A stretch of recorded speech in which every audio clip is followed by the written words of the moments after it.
যে তিনি নিয়ামুল কোরআন নামক একটি বইয়ের মধ্যে পেয়েছেন যে সেখানে ইয়া আল্লাহ 41 দিন প্রতিদিন 365 বার পড়লে আশা পূরণ হয়।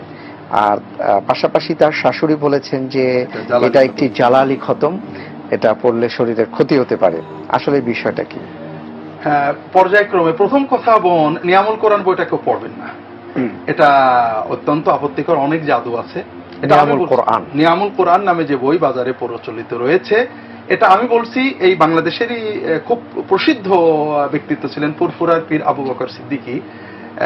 তিনি জাল হাদিসের বিষয়ে একটা বই লেখাইছিলেন, এটা 1928 সালের দিকে প্রকাশিত উর্দুতে। সমাজে প্রচলিত জাল হাদিসগুলোর ব্যাপারে ব্যাপক আলোচনা করার পরে তিনি লিখেছেন এই সব বই পড়বেন না, তার ভিতরে নিয়ামুল কোরআন, নাফেউল খালায়েক, এইগুলো সম্পূর্ণ জাল হাদিস, জাদু টোনা ইত্যাদি কেন্দ্রিক। মাকসুদুল মুমিনিন একটি বই আছে, জি, এটা অবশ্য ওই কিতাবে নেই। মাকসুদুল মুমিনিন বইটাও অনেকটা এরকম। এ ব্যাপারে আমি আরেকটু কঠিন কথাই বলতে চাচ্ছি যে এই মাকসুদুল মুমিনিন, নিয়ামুল কোরআন, নাফেউল খালায়েক সমাজে প্রচলনের জন্য আমাদের সমাজের ভালো আলেমরা 60% যায়। দুর্ভাগ্যজনকভাবে বাংলার ওলামায়ে কেরাম বাংলাদেশে ইসলাম আসার পরে এই 1000 বছর পর্যন্ত মাতৃভাষায় দিন চর্চা করেননি। আমাদের দেশের আলেমরা মাকসুদুল মুমিনিন যখন লেখা হয় তখন এই দেশে অনেক হক্কানি বড় বড় আলেম ছিলেন, তারা উর্দুতে দিন চর্চা করেছেন, ফার্সিতে দিন চর্চা করেছেন, উর্দুতে বই লিখেছেন। তারা মাতৃভাষায় দিন চর্চা না করে প্রথমত আল্লাহর দেওয়া দায়িত্ব অবহেলা করেছেন। কারণ আল্লাহ কোরআন কারীমে বলে ওমা আরসালনা মিন রাসূলিন ইল্লা বিলিসানি কওমিহি, প্রত্যেক রাসূলকে আল্লাহ তার মাতৃভাষা দিয়ে পাঠান, যে লিউবাইয়িনা লাহুম, তাদের কাছে মাতৃভাষায় বয়ানটা হবে। আমরা আমাদের এলেম কালাম বয়ান এটা মায়ের ভাষায় জনগণকে দেওয়ার দরকার ছিল, দেয়নি। ওই সময়ে মাকসুদুল মুমিনিনের মতো গ্রন্থগুলো যারা লিখেছেন তারা সাধুবাদ পাবেন, অন্তত তারা দিনের জন্য কিছু কথা মুসলমানকে দিয়েছেন। তবে তাদের জ্ঞানের পরিধি কম ছিল, তারা যা পেয়েছেন তাই দিয়ে গেছেন। এই জন্য আমরা লেখকদের জন্য দোয়া করি যে আল্লাহ তাআলা তাদের ভুল ত্রুটি মাফ করে তাদের নেক আমলগুলো কবুল করেন। তবে বইগুলো অনেক ভুল ভ্রান্তি রয়েছে, অনেক অগণিত।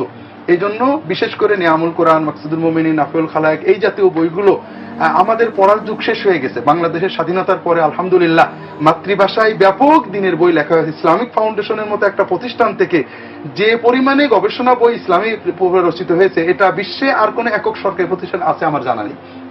এই জন্য আপনারা ভালো লেখকদের গবেষণামূলক বই পড়েন, সহিহ হাদিস ভিত্তিক বই পড়েন। আপনি যে আমলটার কথা বলেছেন এটা অত্যন্ত পুরোপূর্ণই জাল আমল, অর্থাৎ কোরআন হাদিসে কোথাও এই আমল নেই। এটা আপনি করবেন না। মনের আশা পূরণের জন্য অনেক সহিহ আমল রয়েছে। আমি এই মুহূর্তে একটা বাস্তব কথা বলি।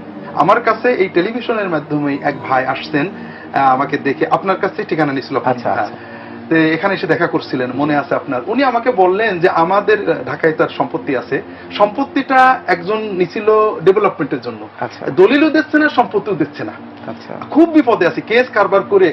আপনারা বলেছেন তাবিজ নেওয়া যাবে না, কবিরাজের কাছে যাওয়া যাবে না, আমাকে একটা সুন্নত আমল দিন। এখন সুন্নত আমলের জন্য আমি কয়েকটা সুন্নত আমল দিলাম। আলহামদুলিল্লাহ কয়েকদিন পরে তিনি আসছেন, বোধহয় 2-3 সপ্তাহ পরে, যে হুজুর ও আমার দলিলপত্র সব ফেরত দিয়ে গেছে। মাশাআল্লাহ, মাশাআল্লাহ। কাজে আপনারা সুন্নত আমল করেন, মনের আশা পূরণ হবে ইনশাআল্লাহ। আল্লাহু আ'লাম।